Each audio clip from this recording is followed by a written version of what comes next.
My name is Ellie. I'm 30 years old. The notification flashed across my screen while I sipped my morning coffee. A message from a number I hadn't seen in a long, long time. Saw your new car on Instagram. Impressive. We should talk. 3 years. 3 years of silence. 3 years of birthdays without a card, holidays without a call, and a life built entirely without them. And suddenly my father cared. Not because he missed me. Not because he was sorry. He cared because of a Lamborghini. Before I tell you how everything flipped, like and subscribe and drop a comment to let me know where you're watching from.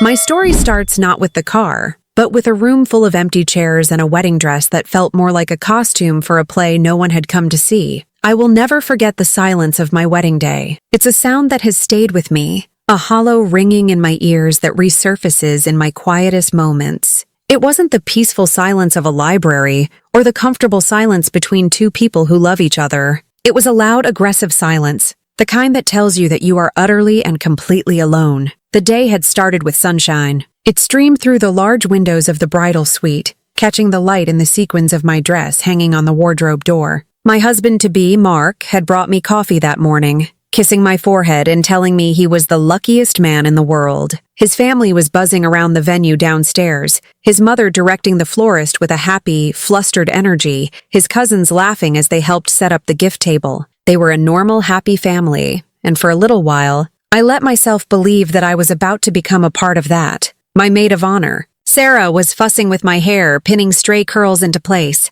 "Have you heard from your mom?" she asked, her voice light. "Is she running late?" I glanced at my phone, sitting silent on the vanity table. "Probably just traffic," I said, the lie tasting like ash in my mouth. I had texted my mom, my dad, and my sister Emma that morning. Simple, hopeful messages. "The big day is finally here. Can't wait to see you." No response. Not even a thumbs-up emoji. An hour passed, then another. The makeup artist finished, her job done. Sarah helped me into my dress, zipping it up with a soft, final sound. I stood in front of the mirror looking at a bride. My eyes were a little too wide, my smile a little too tight, but I was a bride. I was getting married. That was supposed to be enough. But as the time ticked closer to the ceremony, a cold dread began to seep into my bones. The bridal suite, once a place of excited energy, now felt like a waiting room. I kept checking my phone. My thumb would swipe over the screen, hoping, praying for a notification that wasn't from a distant cousin on Facebook wishing me well. Mark's mom popped her head in, her face beaming. "Oh, Ellie, you look breathtaking. Just 5 more minutes. Are you ready?" I nodded, unable to form words. The dread was a physical thing now, a heavy weight in my stomach. She must have seen the look on my face. Her smile softened with concern. "Is your family here?" "I haven't seen them. They're on their way," I managed to say. Another lie. It was getting easier to say them. The wedding coordinator, a woman with a clipboard and a permanently stressed expression, knocked on the door. "It's time, Ellie." Walking from the suite to the back of the ceremony hall was the longest walk of my life. Every step felt heavy, like I was wading through thick mud. I could hear the soft hum of the guests who had shown up. Mark's family, our mutual friends, my colleagues. It was a decent crowd. But as I stood behind the large oak doors, waiting for my cue to walk down the aisle, I knew they weren't coming. The doors opened. The music started. A gentle acoustic version of a song Mark and I loved. All eyes turned to me. I saw Mark standing at the altar, his face a mixture of love and a dawning, worried understanding. He knew. And then I saw the chairs. The first 2 rows on the bride's side were completely empty. I had paid extra for them. I had placed little reserved signs on each one, handwritten in gold calligraphy. Mother of the bride, father of the bride, sister of the bride, my grandparents, my aunts and uncles, empty. All of them. The silence I mentioned earlier? This is when it hit me. It wasn't just quiet. It was an absence. A void where love and support should have been. Every empty seat was a scream. A declaration that I was not important. I was not worth their time. I felt 100 pairs of eyes on me, and then on the empty rows. I could feel their pity. It was a tangible thing. A wave of secondhand embarrassment and sadness that washed over me. My face burned with shame. My family had not just abandoned me. They had publicly humiliated me on the most important day of my life. My father was supposed to walk me down the aisle. That was the tradition, but he wasn't there. So, I walked alone. My heels clicked on the polished wooden floor, the sound echoing in the cavernous space. I kept my eyes fixed on Mark. If I looked at him, I wouldn't cry. If I looked at him, I could pretend that he was all that mattered. But it was a lie. My family mattered. Their approval, their love, I had craved it my whole life, and in that moment, its absence was a wound, gaping and raw. When I reached the altar, Mark took my hand. His was warm and steady. Mine was ice cold and trembling. "I'm so sorry," he whispered, his eyes filled with a pain that mirrored my own. "It's okay," I whispered back. The biggest lie of all. The ceremony was a blur. The officiant spoke of love, of commitment, of two families coming together. Every word was a tiny, sharp jab. I said my vows, my voice shaking only once. Mark said his voice strong and clear, squeezing my hand as if to pour his own strength into me. When he said, "I do," he was making a promise not just to me, but to a future that would have to be strong enough for both of us. A future where his family would have to be my family, because my own had made it clear they wanted no part in it. After we were pronounced husband and wife, we walked back down the aisle, hand in hand. The applause felt distant and muffled. The smiles from our guests looked strained. Everyone knew. Everyone saw. The reception was even worse. We had a seating chart, of course. Table number 1, right next to the head table, was reserved for my family. It remained empty all night. A round table, set for 8, with pristine white plates and gleaming silverware and a beautiful floral centerpiece, untouched. It was a monument to their rejection. Mark and I did our first dance. We cut the cake. We mingled with guests who tried their best to pretend everything was normal. "Congratulations," they'd say, their eyes flicking over to the empty table before quickly looking away. Late in the evening, I was standing alone by the window, looking out at the dark gardens, when the photographer, a kind young woman named Jessica, approached me cautiously. "The photos are going to be beautiful, Ellie," she said softly. "You look amazing." I gave her a weak smile. "Thank you." She hesitated. Then her professional curiosity got the better of her. "I just have to ask, should we wait for more guests before we do the big group photos? Your side is a little empty." The question was so innocent, so practical, and it broke me. The tears I had been holding back all day finally spilled over. They streamed down my face, silent and hot. I didn't sob. I didn't make a sound. I just stood there and cried. Sarah rushed over and put her arm around me. Jessica looked horrified, stammering apologies. "No, it's not you," I managed to choke out. "Don't wait. There's no one else coming." The next morning I found out why. My cousin, who I barely spoke to, had posted photos on Instagram. Photos from her impromptu engagement party. It wasn't even a party, really. It was a brunch. A simple brunch at a local restaurant. And in the photos, smiling and laughing, were my parents, my sister, my aunts, my uncles, my grandparents. My entire family. They had received my wedding invitation months in advance. They had all RSVP'd yes, but they had chosen to go to a last-minute engagement brunch for my cousin instead. There was a photo of my mom, helping my cousin show off her new ring. There was a photo of my dad, raising a glass of champagne in a toast. There was a photo of my sister, Emma, standing with her arm around our cousin, both of them beaming. The caption read, "Family over everything. So happy to celebrate this special day." My wedding day. They had called my wedding day this special day, but they were talking about someone else. I sat on the floor of our hotel room, my phone in my hand, and I finally understood. It wasn't an emergency. It wasn't a mistake or a misunderstanding. It was a choice. They had looked at 2 invitations, 2 family events, and they had chosen. They did not choose me. And in that moment, staring at a picture of them celebrating without me, I felt something shift inside me. The desperate, pleading hope that I had carried for 27 years finally died. The little girl inside me who just wanted her dad to be proud and her mom to see her finally gave up. Mark found me there, silent on the floor, and simply wrapped his arms around me. He didn't say anything. He just held me. And in the quiet of that hotel room, with the sounds of a new day starting outside, I made a vow. Not to my husband, but to myself. My wedding day was the last day I would ever wait for them. It was the last time I would save them a seat. It was the last time their absence would be allowed to break my heart. My old life, the one where I was the invisible daughter, the afterthought, the second choice, ended that day. A new one was about to begin, one that I would build myself without them. Looking back, I know I should have expected it. The cruelty of my wedding day wasn't a sudden storm that appeared out of a clear blue sky. It was the hurricane that had been building offshore for my entire life. The empty chairs were just a larger, more public version of the empty spaces they left throughout my childhood. To understand the wedding, you have to understand the silence that came before it. You have to understand what it's like to grow up as a ghost in your own home. My family operated on a simple system. There were 2 daughters, Emma and me. Emma was the son. She was bright, loud, and effortlessly charming. Everything revolved around her. I was the moon, a quiet satellite, only visible in the reflection of her light. She was a cheerleader. I was in the library. She played varsity volleyball. I was on the coding team. Her life was a series of bright public victories. Mine was a collection of quiet private achievements that, in my parents' eyes, barely registered as real. It wasn't that they were overtly mean to me. There was no yelling or screaming, no dramatic punishments.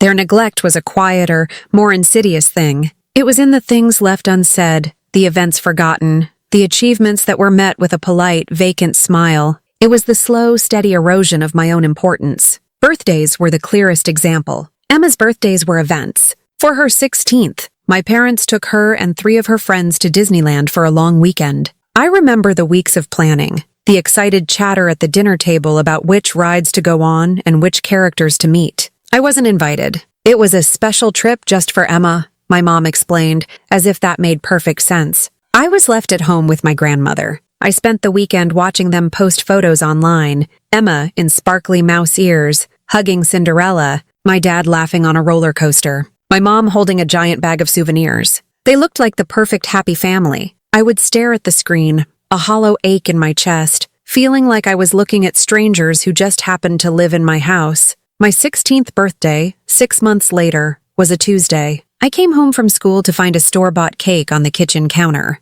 My mom kissed my cheek and said, "Happy birthday, sweetie," before turning back to a work call. My dad got home late and handed me a card with a $20 bill inside. We ate cake at the kitchen table while Emma complained about her volleyball practice. That was it. There was no trip, no special dinner, no big fuss. The unspoken message was clear. Her birthday was a celebration. Mine was an obligation to be checked off a list. This pattern repeated itself in everything. Emma got the new clothes. I got her hand-me-downs, even when they didn't fit right. I spent most of my high school years wearing jeans that were too short and sweaters that smelled faintly of her perfume. It was a constant, physical reminder that I was secondary, that I was living in her shadow. The most painful memory, the one that truly defined our dynamic, was about a car. The week Emma turned 16, a brand new red convertible appeared in our driveway with a giant bow on it. She screamed, my parents hugged her, and the neighbors came out to admire it. It was a scene from a movie. I stood on the porch, invisible, watching them.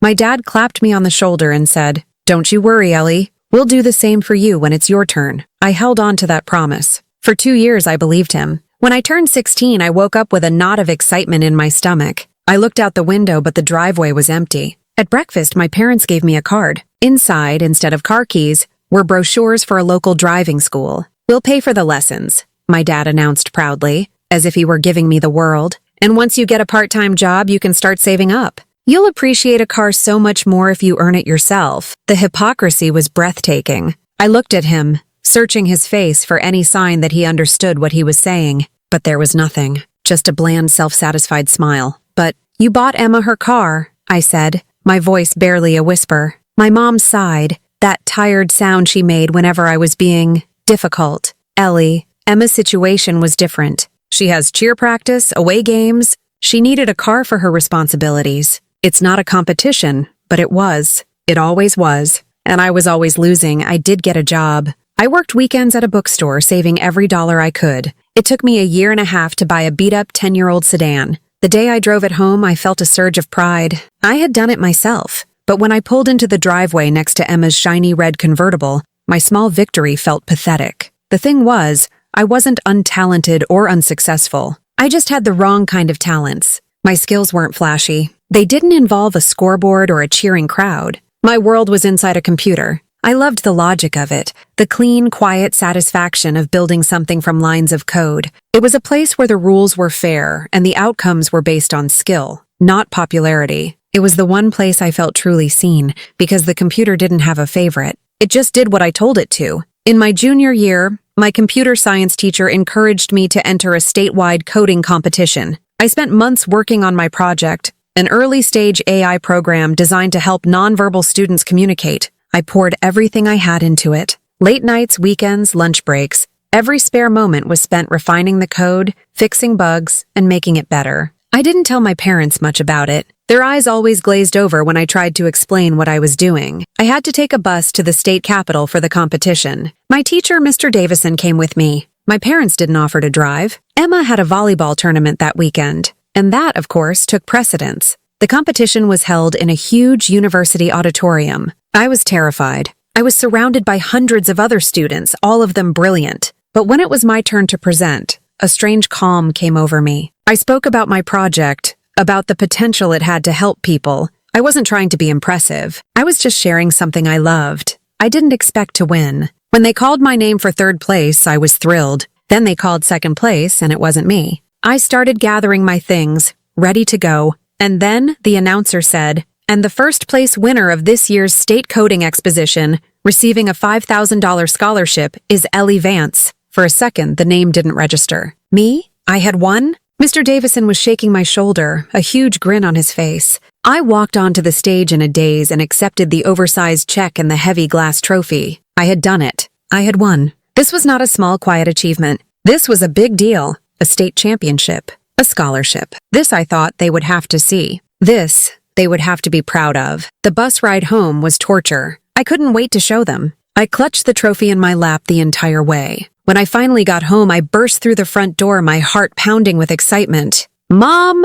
Dad, I'm home!" They were in the living room, getting ready to go out. My dad was fixing his tie and my mom was putting on her earrings. "Hey, sweetie, how was it?" Mom asked, her attention focused on her reflection in the mirror. "I won," I said, my voice breathless. I held up the trophy. "I won first place. And a scholarship." My dad turned around. He looked at the trophy, then at me. He gave me that polite, distant smile. The smile that said, "I am acknowledging you are speaking." "That's nice, honey," he said. He glanced at his watch. "Listen, we have to run. The championship game is about to start." He turned to my mom. "Ready, Deb?" I stood there, frozen, the heavy trophy in my hands. "But I won," I repeated, my voice smaller this time. "The whole state." He paused at the door, one hand on the knob, his mind already at the gymnasium. He looked back at me, a flicker of impatience in his eyes. "I heard you, Ellie. That's nice," he said again, as if the words themselves were a chore. "But Emma's volleyball game is more important right now.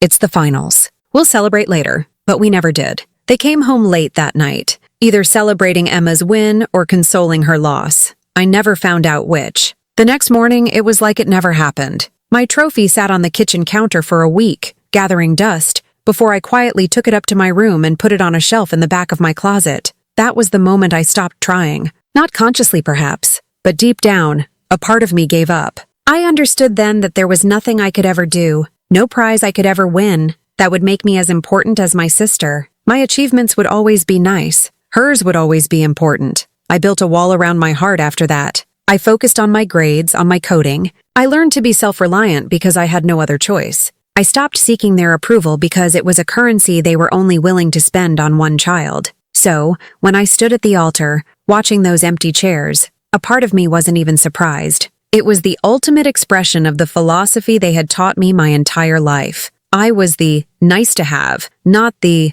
must be there. I was the event you could skip if something better came along. And on my wedding day, something better had. There was a part of me, a naive, hopeful part that I thought had died after the coding competition, that believed my wedding would be different. I thought that maybe, just maybe, an event of this size, a marriage, the start of a new family, would be big enough to finally bring us together. It was a foolish hope, but it was real. For a few months, I let myself live in a fantasy world where my wedding wouldn't just be a celebration of my love for Mark, but a chance to heal the quiet fractures in my own family. I imagined my mom helping me with my dress, my dad giving a heartfelt speech, and my sister standing beside me, genuinely happy for me. The fantasy began to crumble almost as soon as it started. When I called them to announce my engagement, the reaction was predictably lukewarm. I told my mom first, my voice bubbling with an excitement I couldn't contain. "Mark proposed. We're getting married." There was a pause on the other end of the line. Then, her voice flat and distant. "Oh, well, that's nice, dear. Congratulations." There was no squeal of delight, no rapid-fire questions about the ring or the proposal. It sounded like I had just told her I'd decided to repaint the living room. When I told my dad, he just said, "He's a good man, Ellie. Make sure you treat him right," as if he were giving me advice on maintaining a car. Emma's response was a text, a single thumbs-up emoji. Any sane person would have seen the writing on the wall. But I wasn't sane. I was a daughter, clinging to the childish belief that if I just did everything right, I could earn their love. So, I pushed forward, determined to include them, to force them into the roles they were supposed to play. I called my mom a few weeks later. "I was thinking we could go dress shopping next Saturday," I said, trying to sound casual.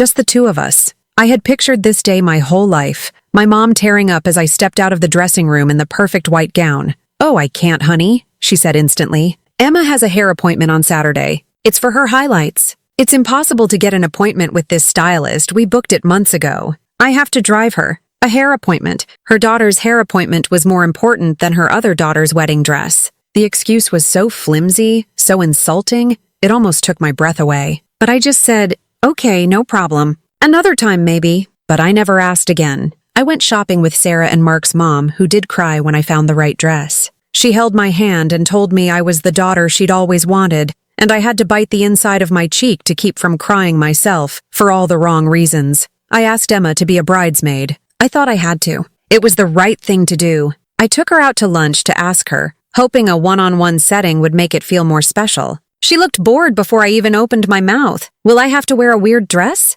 she asked after I finished. "Because I'm not wearing anything puffy or yellow. You can help pick them out," I offered. She shrugged. "Fine, as long as I don't have to do too much. You know how busy I am." Her enthusiasm was overwhelming. Throughout the entire planning process, they were ghosts. They offered no help, no opinions, no support. Every decision, from the flowers to the food, was made by me and Mark. Yet, I persisted in my delusion. I saved them the best seats. When I was arranging the floor plan, I placed table 1 right at the front, with a perfect view of the head table. I paid an extra fee to have the centerpieces on that table be a little more elaborate. I handwrote their place cards myself. This, I thought, was a gesture they couldn't ignore. This was proof that I was saving a place for them, not just at the wedding, but in my life. I sent out the invitations, thick cream-colored cardstock with gold lettering. A week later, their RSVP card came back in the mail. "Will happily attend." All 3 of them. I remember holding that little card in my hands,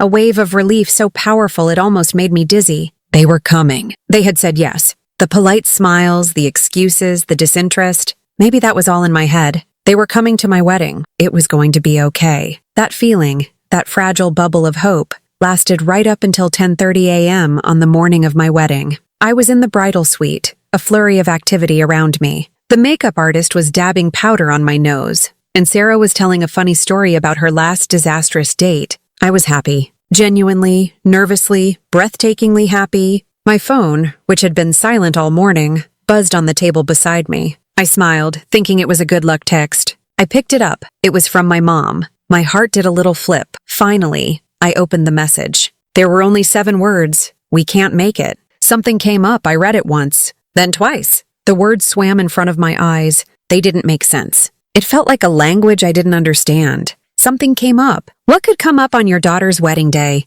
What could possibly be more important? An accident? An emergency? A fire? My hands started to shake. Sarah stopped her story mid-sentence. "Ellie, what's wrong? You're pale as a sheet. I don't understand," I stammered, showing her the phone. She read the text and her face hardened. What the hell does that mean? Something came up. I shook my head, my mind racing through terrifying possibilities. Maybe there was an accident. Maybe someone's hurt. Fear, cold and sharp, pierced through my confusion. "Okay, don't panic," Sarah said, taking charge. "Let's call them." I fumbled with my phone, my fingers feeling clumsy and numb. I called my mom's number. It rang once, twice, then went straight to voicemail. "Hi, you've reached Deb. Leave a message." Her voice was so cheerful, so normal. It was a jarring contrast to the chaos in my head. I called my dad. Straight to voicemail. I called Emma. Straight to voicemail. I sent a frantic text to our family group chat. Mom's text just said you can't make it. "Is everything okay? Is someone hurt? Please, someone call me." I stared at the screen, waiting for the 3 little dots to appear, indicating someone was typing. Nothing. The message was delivered. It was read, but there was no reply. The silence that followed was the most profound I have ever experienced. It was a silence that confirmed this was not an emergency. People in an emergency, people in an accident, don't have the presence of mind to coordinate going to voicemail. People who have a legitimate reason for missing their daughter's and sister's wedding would call. They would send a frantic, apologetic, detailed text. They would not send 7 cold words and then disappear. This was not an accident. This was a decision. The makeup artist and the hairdresser were looking at me with pity. The wedding coordinator was hovering at the door, wringing her hands. The entire room was holding its breath, waiting for me to fall apart. I didn't. Something inside me went cold and still. The part of me that had been fighting for their attention my whole life just shut down. The hope I'd been clinging to didn't just die. It was executed. "They're not coming," I said, my voice eerily calm. "Ellie, we don't know that," Sarah said gently. "Yes, we do," I replied, looking at my own reflection in the mirror, a bride with haunted eyes.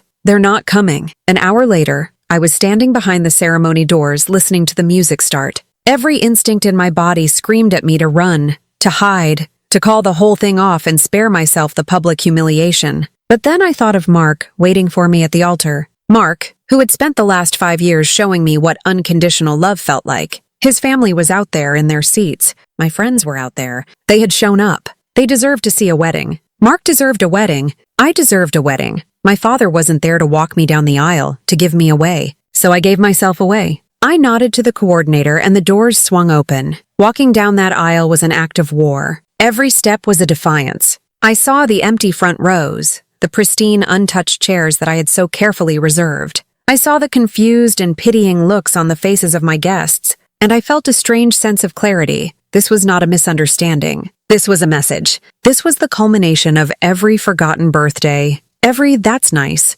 every time I was made to feel like a second-class citizen in my own family. They hadn't just declined an invitation. They had accepted it. They had let me believe, for months, that they would be there. They waited until the very last moment, the moment I was at my most vulnerable, to deliver the final, brutal blow. It was a betrayal of the highest order. It was calculated, it was cruel, and it was unforgivable. As I reached the altar and took Mark's hand, I knew, with absolute certainty, that the family I had been born into was gone. They hadn't died. They had simply erased me. And now, it was my turn to erase them. The honeymoon was beautiful. We went to a small, quiet island where the sand was white, and the water was a shade of blue so perfect it didn't look real. It should have been idyllic. But the ghost of my family came with us. It sat between me and Mark at romantic dinners. It lay down in the empty space in our king-sized bed. I'd find myself staring out at the perfect ocean, replaying the 7-word text from my mother over and over in my head. I'd feel the phantom humiliation of walking past those empty chairs. The betrayal wasn't a wound that was scabbing over. It was a raw, open sore, and the salt of the sea air seemed to make it sting even more. Mark was endlessly patient. He never pushed me to talk about it, but he was always there, a steady presence, ready to hold my hand or just sit in silence with me. On our last night, we were sitting on the balcony of our bungalow, watching the sun dip below the horizon, painting the sky in shades of orange and purple. "They don't get to ruin this." "Too," I said, my voice quiet but firm. It was the first time I had brought them up voluntarily. Mark looked at me, his expression soft. "Ruin what, Elle? Anything else?" I clarified. "They had my childhood. They had my wedding. They don't get my marriage. They don't get my future. They don't get me." In that moment, under a foreign sky thousands of miles from home, I made a vow. It wasn't a loud, angry declaration. It was a cold, quiet promise I made to the deepest part of myself. I will never beg for their love again. I would never again wait for a call, hope for a card, or save them a seat at my table. The part of me that was a daughter, the part that had spent a lifetime craving their approval, had to be severed. It was a form of amputation. It would hurt, and I would have to learn to live without that piece of me. But it was the only way to stop the poison from spreading. When we got home, the first thing I did was perform the surgery. I opened my phone and went to my mother's contact. My thumb hovered over the delete button. For a second, I was paralyzed by a wave of grief for what I was about to lose. Not what I had, but the possibility of what I could have had. Then I thought of her text message, and my finger came down hard. I did the same for my father and for Emma. I went on every social media platform and blocked them. Blocked my aunts, my uncles, my cousins who had smiled in that brunch photo. It was a systematic erasure, a digital amputation. With every click, I felt a strange mix of pain and power. I was cutting them out before they could cut me again. The silence from their end was absolute. They never called. They never texted. They never wrote a letter to explain or apologize. It was as if I had simply ceased to exist, and they were perfectly fine with it. That silence was its own kind of answer. It told me I had made the right decision. With the door to my past firmly closed, I was left with a vast, empty space in my life. A void filled with anger, grief, and a frantic, humming energy that had nowhere to go. So I channeled all of it into the one place where I had always felt competent. The one place where logic reigned and effort was rewarded. My work. I threw myself into my job as a software engineer with a ferocity that bordered on obsession. My life shrank until it was composed of little more than my apartment, my husband, and the glowing rectangle of my computer screen. Work wasn't just a distraction. It was a sanctuary. Code was clean. It was a world of problems and solutions, of clear syntax and logical outcomes. Unlike the messy, unpredictable rules of my family, code was fair. It didn't care who you were. It only cared if your solution worked. My days started before sunrise and ended long after sunset. I worked through lunches, weekends, and holidays. Mark would beg me to take a break, to come home for dinner. More often than not, I'd tell him I was on the verge of a breakthrough and would grab something from the vending machine. The outline of my life story was written in takeout containers and empty coffee cups. There were nights I didn't come home at all. The janitorial staff at my office got to know me. They'd find me passed out in my ergonomic chair, the faint pattern of the keyboard imprinted on my cheek. I'd wake up to the smell of floor cleaner, my neck stiff, and I would simply turn back to the monitor and pick up where I had left off. I wasn't just working. I was waging a war against my own feelings. As long as I was solving a complex problem, I didn't have to think about the simple, unsolvable problem of my family. It was during this time that I heard, through a well-meaning relative, what my family was saying about me. An aunt called me, her voice dripping with false concern. "Ellie, honey, your mother is just so worried about you," she said. "We all are. We hear you're working all the time, that you never see anyone. Emma says you've turned into a real loner." I listened, my knuckles white as I gripped the phone. A loner. They had abandoned me on my wedding day, and now I was the loner. I was the strange one. "The problem.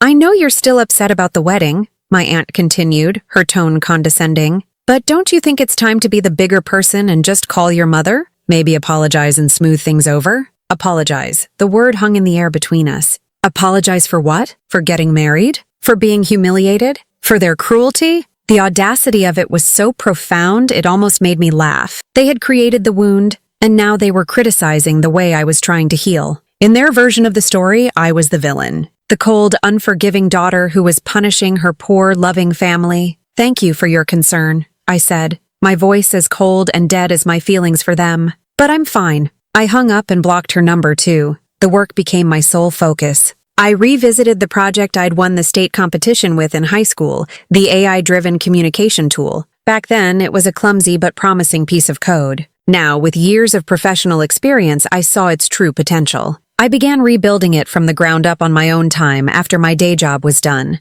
It was my secret, my project. I poured all my stolen grief, my burning anger, and my quiet determination into its architecture. I was building code that would help people who couldn't speak find their voice. It was not lost on me that I was doing this because my own family had silenced me. This obsession took a toll. Mark was a saint, but I could see the worry in his eyes. He'd come home to an empty, dark apartment night after night. He started bringing me dinner at the office just so he could see me for half an hour. One night, he found me at my desk at 2 a.m., surrounded by schematics. A piece of pizza he'd brought me hours earlier sitting cold and untouched. "Ellie," he said gently, putting his hand on my shoulder. I jumped, startled. I hadn't even heard him come in. "You have to come home," he said. "You can't keep living here?" "I'm fine," I mumbled, my eyes still glued to the screen. "I'm so close to fixing this last bug." He was quiet for a long moment. Then he said, "This isn't just about the code, is it?" I didn't answer. "You're not just building a program, Elle," he continued, his voice full of a sad understanding.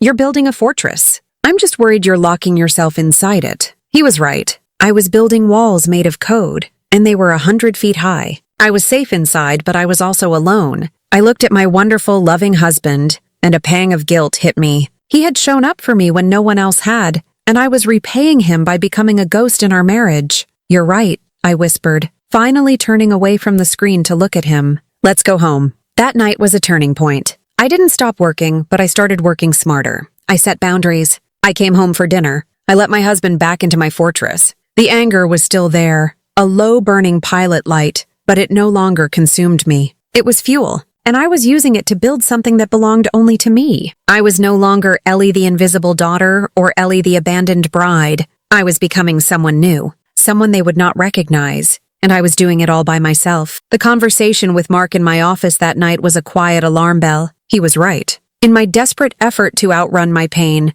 I was building a fortress and locking myself inside, leaving him on the other side of the wall. After that, I made a conscious shift. The work was still my focus, but it stopped being an act of frantic escape and started to become an act of deliberate creation. The frantic, desperate energy I had used to build walls was now being channeled into building a foundation. My secret project, the AI communication tool I'd started in high school, became the centerpiece of my life. I gave it a name, Echo. It was designed to give a voice to those who had none, and the irony was a constant, driving force. I worked on it with a new kind of focus, one that was born not of anger, but of passion. The code was no longer just a shield. It was a sword I was forging. After a year of relentless work, I had a working prototype that was light years beyond what I had won the high school competition with. It was sleek, intuitive, and powerful. Mark, who had watched me pour my soul into this project, convinced me to take the next step. "You need to show this to people, Elle," he said one evening,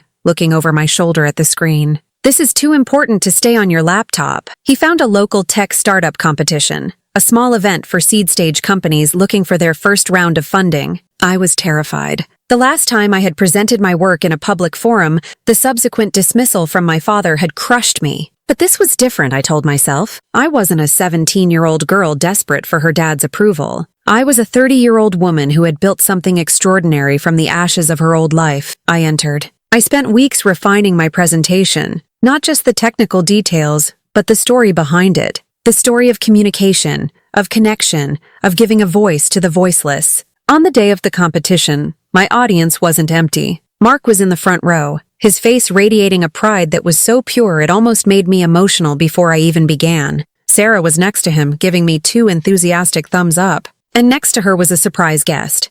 Mr. Davison, my old computer science teacher, who I had reconnected with and who had become an informal mentor to me. They were my family. They were the only ones I needed. When I walked on stage, I felt a calm I had never known. I wasn't there to ask for their approval. I was there to show them what I had built. I spoke with a quiet confidence, and when I finished my demonstration, the room was silent for a beat before breaking into applause. Afterward, as I was packing up my equipment, a woman approached me. She was sharp, dressed in a perfectly tailored suit, and had an air of authority that was impossible to ignore. "That was impressive, Ms. Vance," she said, handing me a business card. "Laura Albright from North Star Ventures. We should talk." That conversation led to another, and then another. Laura wasn't easily impressed. She grilled me on my business plan, my monetization strategy, my scaling potential. It was grueling. But at the end of it all, she saw what I saw. She saw the potential not just to make money, but to make a difference. 2 months later, an email landed in my inbox. The subject line was, North Star Ventures, term sheet. They were offering me $300,000 in seed funding. I remember staring at the email, my hands shaking. I called Mark and he started shouting with joy. That night, we didn't go to a fancy restaurant. We went to our favorite cheap pizza place, the one we went to on our 3rd date, and we sat in a booth and split a large pepperoni pizza and a pitcher of beer. We talked about how I could finally quit my day job, how we could hire our first employee, how Echo could finally become a real company. It was the best meal of my life. The validation was real. It wasn't the fickle, conditional approval of a parent. It was the cold, hard validation of the marketplace. My idea was worth something. My work was worth something. The seed money allowed me to found a small company. I officially named it Echo Labs. I hired 2 brilliant young engineers, and we set up shop in a tiny rented office space above a laundromat. The next 2 years were a blur of intense, focused work. We lived on coffee and ambition. The hours were just as long as before, but they were different.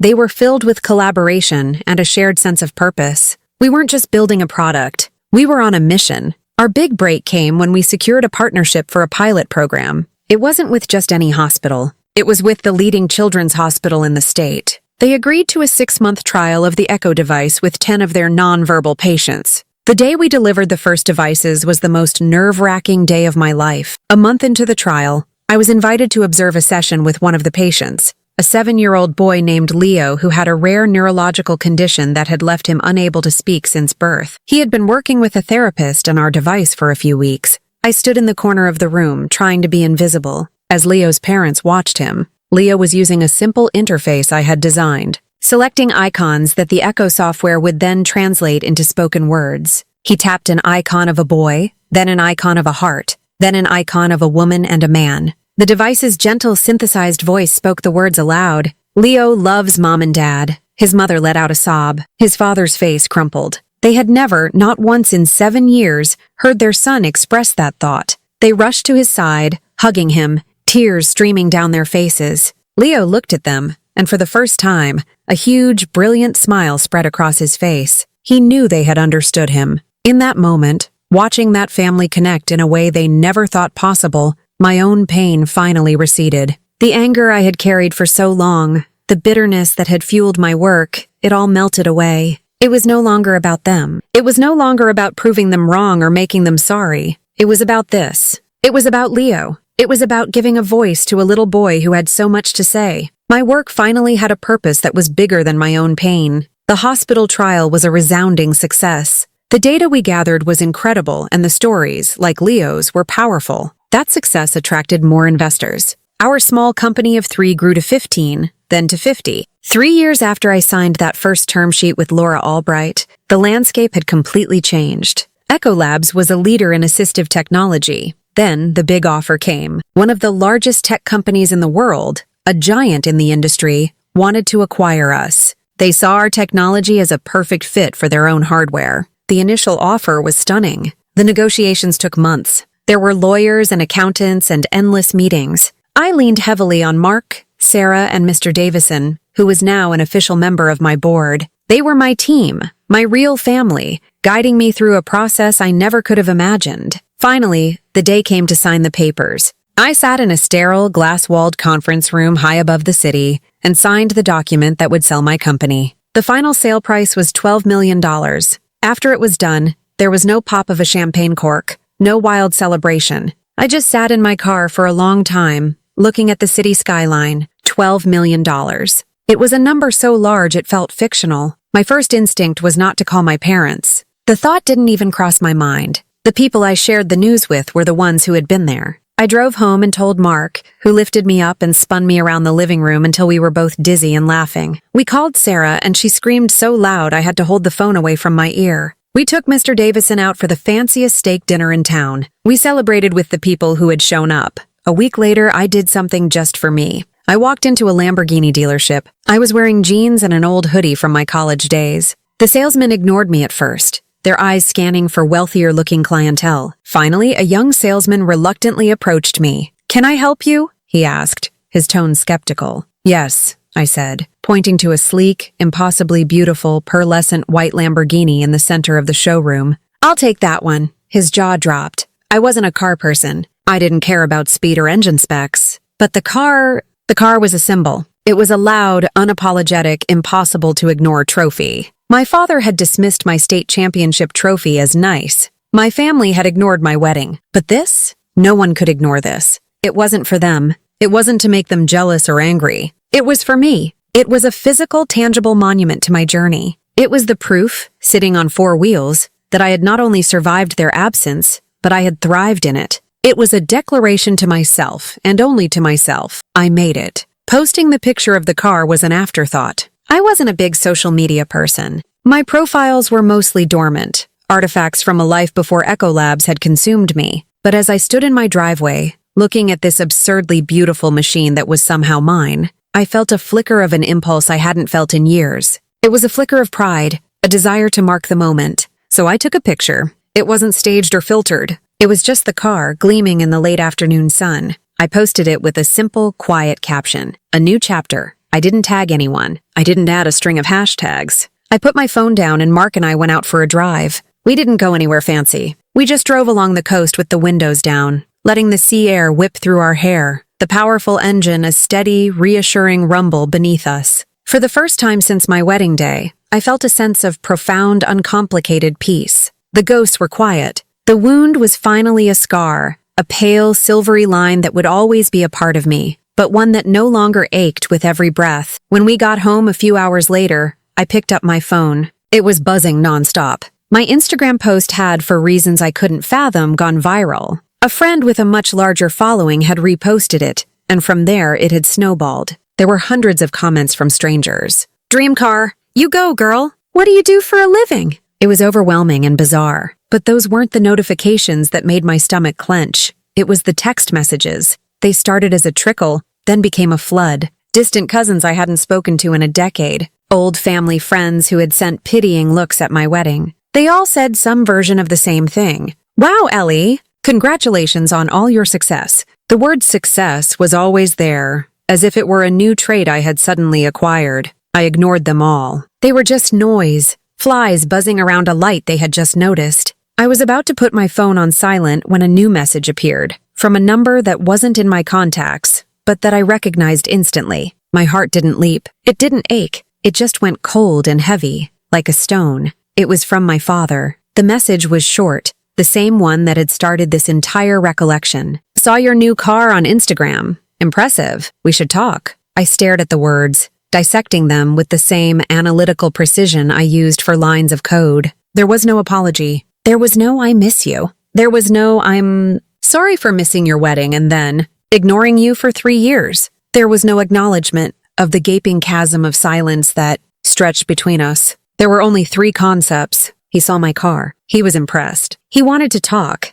The sequence was so brutally honest, so revealing, it was almost laughable. The catalyst wasn't me, his daughter. It was an object. A very expensive object. The feeling he expressed wasn't love or remorse. It was admiration for a symbol of wealth, and the desired outcome wasn't reconciliation. It was a transaction. "We should talk." Not "I need to talk to you," but a vague, business-like suggestion. The polite, smiling man who had told me my state championship was nice, but that my sister's volleyball game was more important, was back. But this time, I had finally done something he understood. I hadn't won an award for my intellect. I hadn't married a man I loved. I had bought something expensive. I was finally speaking a language he recognized, the language of money. Mark came into the room and saw the look on my face. He looked at the phone in my hand. "Who is it?" he asked, his voice already laced with a protective tension. "My father," I said, the words feeling foreign in my mouth. I handed him the phone. He read the text, and a muscle in his jaw tightened. He handed it back to me. "What are you going to do?" The old Ellie would have been a mess of emotions. She would have been thrilled by the contact, wounded by the wording, confused about what to do. The old Ellie would have seen this as a test. If I say the right thing, maybe they'll love me again. But the old Ellie was gone. She had died in a church full of empty chairs. The new Ellie, the woman who had built a company from scratch, the woman who had just bought a supercar as a trophy to herself, felt only a profound sense of weary clarity. I knew exactly what this was. It was an opening negotiation. He had seen an asset and he was making an inquiry. "I don't know," I said, but it was a lie. I did know. A part of me wanted to just delete the message, block the number, and continue on with my peaceful, quiet life. That was the smart thing to do, the safe thing to do. But there was another part of me, a part I hadn't realized was there, that felt a sudden, sharp need for something I hadn't known I wanted. A conclusion, not a reconciliation, not a happy ending, just an ending. I had spent 3 years building my life in their absence. They had haunted my story as ghosts. Now one of the ghosts was knocking on the door, and I realized I wanted to open it, just once, to look it in the eye and tell it that it had no power over me anymore. I needed to see them, not as the larger-than-life figures of my childhood who held all the power to approve or dismiss, but as they were now, people who had seen a shiny object and come running. "I think I'm going to meet him," I told Mark. He looked worried. "Are you sure? You don't owe them anything, Elle. Not a thing." "I know," I said, and for the first time, I truly believed it. "This isn't for them. It's for me," I typed a reply. It took me a long time to decide what to say. In the end, I chose something as sterile and non-committal as his own message. "Okay." His reply was almost instantaneous. "How about dinner tomorrow night? The Oak Room, 7 p.m. Your mother and Emma will come too." Of course they would. The whole family wanted to talk. The whole family was impressed. I thought of them all together. My dad showing them my Instagram post on his phone. The sudden interest in their eyes. The calculation. The Oak Room was one of the most expensive restaurants in the city. A place people went to be seen. The choice was not a coincidence. They didn't want to meet at a quiet coffee shop to talk. They wanted a public audience for this reunion. They wanted to be seen with their successful daughter. A bitter taste filled my mouth. It was all so transparent. It was a performance, and I had just been cast in the lead role without an audition. I took a deep breath and typed my final reply. See you then. The rest of the night and the following day were strange. I wasn't anxious or sad. I felt a weird, detached calm, like a scientist preparing for an experiment. I knew my hypothesis. They didn't want me. They wanted what I had. The dinner was simply the chance to prove it. Mark offered to come with me. I can be there. You don't have to do this alone. I kissed him and shook my head. I have to. This is the one thing I have to do by myself. As I got ready for dinner, I didn't pick an outfit to impress them. I didn't choose something that screamed, I'm a millionaire. I chose a simple black dress, the one I felt most confident in. I looked at myself in the mirror. The woman looking back was not a victim. She was not a ghost. She was the CEO of her own life. She had faced down investors, corporate lawyers, and her own demons. She could certainly face down her family. I didn't take the Lamborghini. That would have been giving them exactly what they wanted. It would have made the car the center of the evening. I took my old reliable sedan, the one I had bought myself after my dad had told me to get a job, the car that represented the real beginning of my independence. As I drove to the restaurant, I felt no hope for a happy reunion. I felt no desire for their apologies because I knew that even if they offered them, they wouldn't be genuine. They would be part of the transaction. My only goal was to walk into that restaurant, have the conversation they wanted to have, and walk out again with my peace of mind intact. For the first time in my life, I was going to meet my family on my own terms. The Oak Room was exactly as I expected. Dark wood, hushed voices, and the soft clinking of expensive silverware. It was a stage,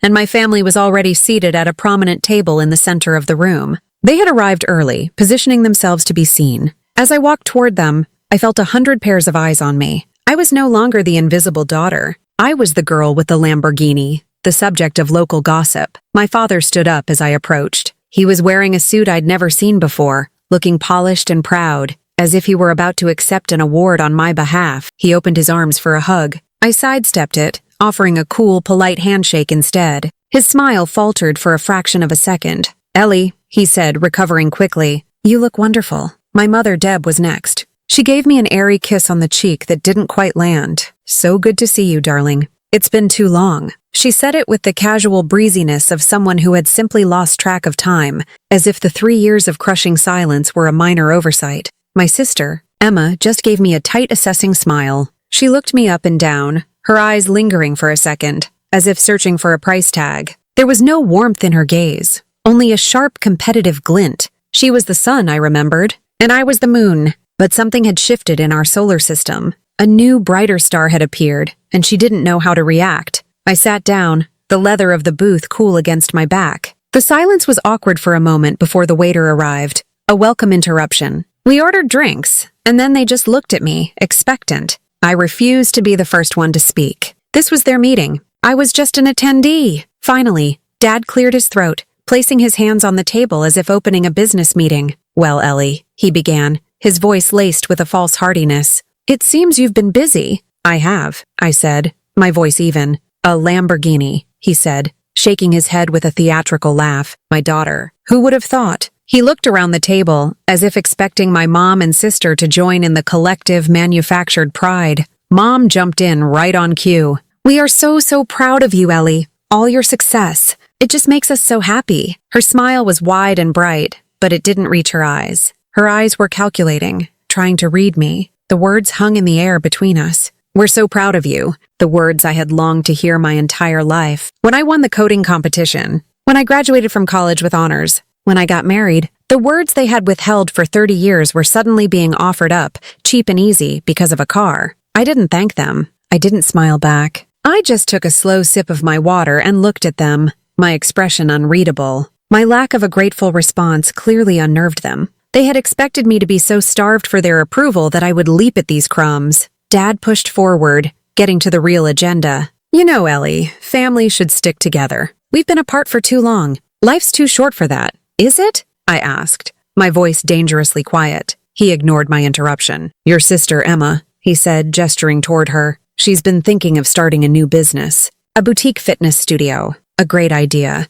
But you know how hard it is to get a small business loan these days. I looked at Emma. She was already nodding, her pitch prepared. "It's a solid concept," she said, her voice full of a confidence she hadn't earned. "The market is totally there for it. I've even got a business plan drafted up. The only thing holding me back is the initial capital investment." And there it was. The reason for the dinner. The purpose of the sudden pride. It wasn't a reunion. It was a fundraising pitch. They hadn't even bothered with much small talk before getting to the ask. It was so brazen, so utterly devoid of shame, that I almost felt a moment of clinical admiration for their efficiency. Mom leaned forward, her voice dropping to a conspiratorial, loving whisper. "We were just thinking, with all your success, maybe you could help your sister get started. It would be a wonderful way for our family to come together again, all supporting each other." They all looked at me, their faces a mask of hopeful expectation. They had laid it all out, the flattery, the appeal to family, the business proposition. They thought they had me perfectly cornered, that I would be so desperate to buy my way back into their lives that I would write a check on the spot. I set my fork down on my plate with a soft click. The sound seemed to echo in the space between us. I looked at my father, then my mother, then my sister. I looked at each of them, holding their gaze for a long moment, letting the silence stretch. "Proud," I said, testing the word on my tongue. "You're proud of me now," my father beamed. "Of course we are. More than you know. You weren't proud of me when I stood alone in the bridal suite, reading a text message that said you weren't coming to my wedding," I said, my voice steady, calm, and utterly devoid of emotion. It was a simple statement of fact. The smiles on their faces froze, then melted away. My mother's expression shifted to one of defensive panic. "Now, Ellie, that's not fair. We told you something came up."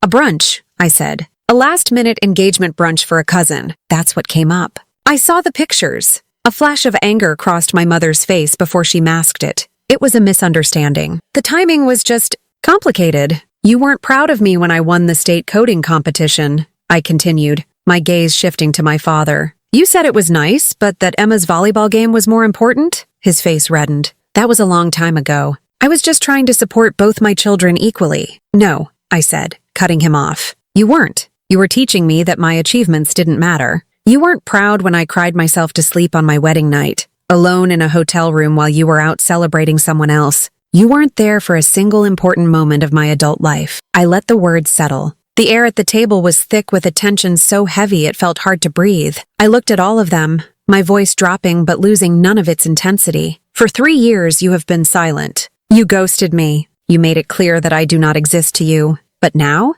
Now you see a car on the internet and suddenly I matter? Suddenly you're proud? Suddenly you want to talk about family sticking together?" I picked up my fork again. "You're not proud of me," I said, looking them straight in the eye. "You're impressed by my money. There's a difference. You don't want your daughter back. You want an investor." They were speechless. Their carefully constructed performance had been torn apart. They had expected tears or anger or a grateful, fawning desire to please. They had not expected this. This calm, surgical dissection of their motives. This absolute refusal to play my part in their charade. Emma was the first to find her voice, and it was sharp with venom. "You know, you've always been this way, Ellie, so dramatic, so sensitive, making everything about you. We're trying to reach out to mend things, and you throw the past in our faces." "The past?" I said with a dry, humorless laugh. "You wanted to talk business. You brought up Emma's investment. I'm just doing my due diligence, looking at your track record. And your track record as a family has been a pretty poor investment on my part," my mother gasped, placing a hand over her heart as if I had physically wounded her. "That is a horrible thing to say." "Is it?" I countered. "I think ghosting your own daughter on her wedding day is a horrible thing to do. We just have different definitions of the word." I knew then that the conversation was over. I had said everything I needed to say. Not for them, but for me. I had held up a mirror to their behavior, and they couldn't stand the reflection. The aftermath of my statement was a clumsy, pathetic scramble. They fumbled for excuses, their words tumbling over each other in a desperate attempt to regain control of the narrative. It wasn't like that. "Ellie," my father insisted, his voice taking on a pleading tone that I had never heard from him before. "It was a difficult time for us. There were things going on you didn't know about. Timing is everything in life. And the timing was just unfortunate," my mother added, her eyes darting around as if hoping to find a better excuse written on the wall. "It was a series of misunderstandings. Misunderstandings. That was the word they chose for 3 years of calculated silence. The word they chose for a deliberate, public abandonment. They tried to repaint their choices as accidents, their cruelty as a simple scheduling conflict. They were trying to gaslight me, to convince me that the gaping wound they had left in my life was just a paper cut that I was overreacting to, but I wasn't the same person anymore. The woman they were talking to was not the girl who would have once accepted any excuse, no matter how flimsy, just for a moment of their attention. The woman they were talking to had built an empire on a foundation of their neglect. I had faced down venture capitalists who could smell weakness from a mile away. I had negotiated multi-million-dollar deals. Their clumsy manipulations were like child's play. I listened patiently as they spun their web of half-truths and vague apologies for how I must have felt. They never apologized for what they actually did. They were sorry for my reaction, not their action. And as I listened, I felt something inside me shift. It wasn't anger or resentment anymore. The fiery rage had cooled into something hard and clear, like glass. It was clarity. For the first time, I saw them not as my parents and sister, the architects of my childhood pain, but simply as flawed, selfish people. People who were driven by ego and appearances. People who saw relationships as transactional. And in that clarity, I found a strange, unexpected sense of peace. Their power over me was gone. It had been gone for a long time, but in that moment, I truly felt it. Their approval, which I had spent my entire life chasing, now seemed like a cheap, counterfeit currency. It had no value because it wasn't real. It was only offered when there was something in it for them. When they finally ran out of excuses, a strained silence fell over the table once more. They were looking at me, waiting. They still thought they had a chance. They still believed that they could talk their way out of their behavior and back into my bank account. I smiled. It wasn't a happy smile. It was a small, polite, and completely final smile. "I don't need your approval anymore," I said, my voice soft but unshakable. "I spent years begging for it, and I'm done. I don't need your permission to be successful, and I don't need your apologies to be happy." I looked at my sister. "Emma, I wish you the best of luck with your business. I do, but I won't be investing in it." I turned my gaze to my parents. "And I don't need to be a part of this family to feel whole. The people who showed up for me when I had nothing are the only ones who deserve to be with me now that I have something. The people who came to my wedding, they are my family. The people who answered my calls, who believed in my work, who celebrated my successes when the only reward was my happiness, they are the ones who get to share my life now." I opened my purse and pulled out my wallet. I took out a credit card and placed it on the table. "Dinner is on me," I said. It felt like the last bill I would ever have to pay them. The final closing of a long, painful account. Then I stood up. My legs felt strong and steady. My mother's face was a mask of disbelief. "Where are you going?" "We're not finished talking." "Yes," I said, looking down at them one last time.